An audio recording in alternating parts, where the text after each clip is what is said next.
other seasons have increased. With just a few days remaining before the Lok Sabha election, Chief Minister and National President of NPP Conrad Sangma made a significant appearance today at the election campaign in Kiling village to garner support for Dr. Amprin Lingdor, the NPP candidate from the Shillong parliamentary constituency.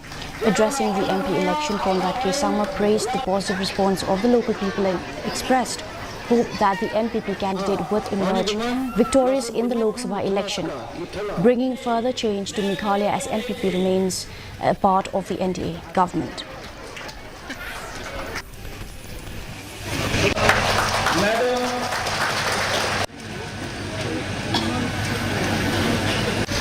सभी officer के साथ बातचीत करके हमारे state के लिए, अपने constituency के लिए अलग-अलग डेवलपमेंट की स्कीम लाना, पार्लियामेंट में हमारे स्टेट के लिए, हमारे लोगों के लिए आवाज उठाना, ये सभी हमारे एमपी का काम होता है।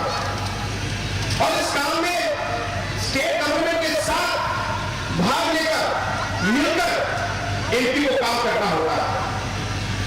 और अगर एमपी कोई ऑपोजिशन दल के एमपी होंगे तो कभी-कभी हमारे स्टेट सरकार के साथ मिलकर काम करना मुश्किल होगा, और कभी-कभी इस मुश्किलों की वजह से जो नुकसान होता है वो अंत में पब्लिक का और स्टेट का होता है।